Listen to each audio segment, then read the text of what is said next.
નવરાત્રી દશેરા પહેલા પોલીસે દારૂના નામના દાનોનો કર્યો નાશ।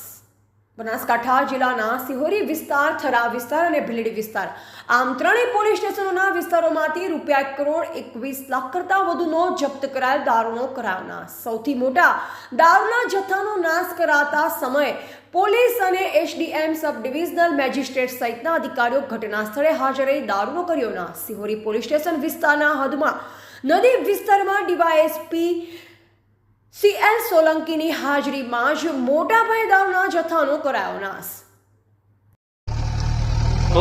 આજ રોજ દિયોદર ડિવિઝનના Bhildi police station, Sihori police station અને થરા પોલીસ સ્ટેશન ત્રણેયનો ભીલડીમાં 2016-17 અને 2022-23, સિહોરી પોલીસ સ્ટેશનનો 2022-23-24 અને થરાનો પણ 2023-24નો કુલ 133 ગુનાઓનો મુદ્દામાલ નાશ કરવામાં આવ્યો છે, જે 59,408 કુલ ₹1,31,79,712 રૂપિયાનો મુદ્દામાલ આજરોજ સિહોરી પોલીસ સ્ટેશનની હદમાં નદી વિસ્તારમાં નિયમ અનુસાર નાશ કરવામાં આવેલી છે।